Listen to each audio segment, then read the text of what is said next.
तिमीहरूको लागि लिएर आएछु न्यू मोटिभेशनलमा एउटा वक्तको कुरा छ भने बनियासँग सुन्नु होला ल। सबैलाई म भन्छु भने तिमीहरू जे हेर, सबैले भन्छ, सबै विद्यार्थीले भन्छ भने जे सर बढी तीखो हुनुहुन्छ, नमक जस्तो कुरा गर्नुहुन्छ, मिरिच जस्तो बोल्नुहुन्छ, बढी त्यो एक्साइट गर्नुहुन्छ विद्यार्थीलाई, बढी कुट्नुहुन्छ। तर याद गर्ने एउटा प्र्याक्टिकलको रूपमा बनाइरहेको छु जे मिठो बोल्नु हुँदैन, व्यवहार बाँट्नु हुँदैन। त म तिमीहरूलाई विद्यार्थीहरूलाई भनिरहेको छु, हामीले जहाँ व्यवहार बाँट्ने छ त्यहाँ हामी व्यवहार बाँटिरहेछौँ। तर विद्यार्थीसँग कहिले टिचरले व्यवहार बाँट्ने तरिका राम्रो होइन। जुन टिचर विद्यार्थीसँग व्यवहार बाँट्ने काम गर्यो त्यो कहिले लाइफमा विद्यार्थीलाई राम्रो बनाउन सक्दैन। अनि त्यो विद्यार्थीलाई कहिले पनि त्यो अगाडि बढाउन सक्दैन। किनकि व्यवहार कहाँ बाँट्ने? जहाँ प्रेमको भावमा, यो पढाइमा प्रेम भाव बाँड्छ भने त्यो फेरि पढाइ हुन सक्दैन। यसको लागि म भन्छु यो तिमीहरू मलाई जे पनि भनोस् तर याद राख्ने, कड़वा छु अनि कडा बोल्छु, तीखो छु, कुटाइ पनि गर्छु, पिटाइ पनि गर्छु, सबै कुरा तिमीसँग गर्छु। तर याद गर्ने म तेरो बारेमा सोचिरहेछु केही बनाउनका लागि, तब यति एक्साइट छु। किनकि अक्सर तिमीलाई थाहा छ जसले मिठो मिठो कुरा गर्छ, जसले मिठो मिठो कुरा गर्छ, जो मिठाई जस्तो, त्यो मिठाईलाई तिमी जति पनि भाँडोमा राखिदेऊ 3 दिनपछि किरा लागिहाल्छ।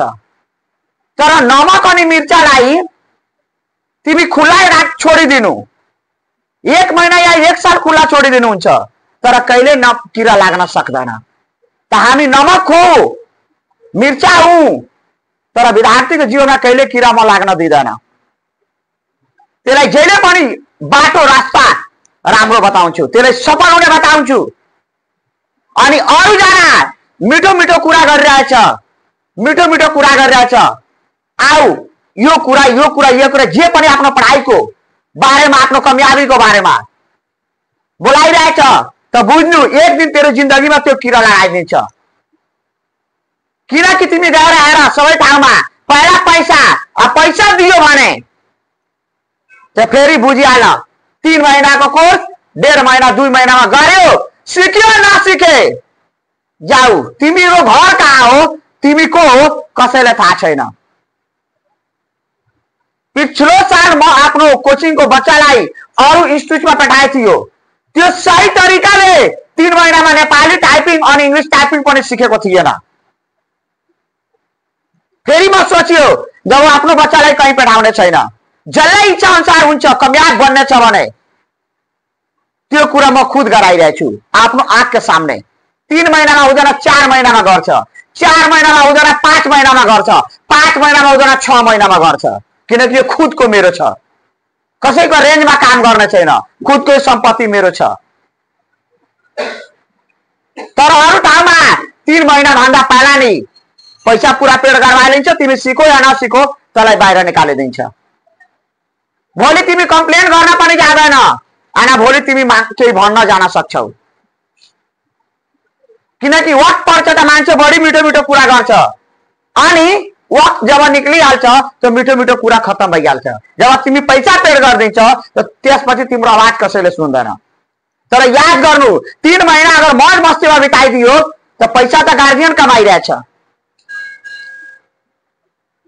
तर त्यो पैसाको कीमत तिमीलाई एक दिन चुकाउनु पर्छ। त म यो भनेन जो मेरो यो बनिया छ, म यो बनिया पढाउँछु, यो होइन। इज्जत और तारीफ मांगी नहीं जाती, कमाई जाती है।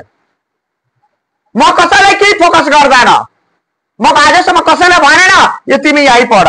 म भन्छु जहाँ पनि पढ तर कामयाब हुनका लागि पढ। मिठाई या नमक पहचान गर, नमक अनि मिर्चामा नाम राखाइलिने, नमक भएको मिर्चा भएको व्यक्तिसँग पढिलिने, तर रिलेसन बाँट्ने व्यक्तिसँग कहिले नपढ्ने। किनकि घोडा घाँससँग दोस्ती गरिलिन्छ त कहिले त्यो खान सक्दैन, त्यो भुकै मरिहाल्छ। त टिचर अनि विद्यार्थीसँग दोस्ती गरिलिन्छ त त्यो कहिले पढाउन सक्दैन। टिचरको डर विद्यार्थीमा हुनु पर्यो एनी टाइम।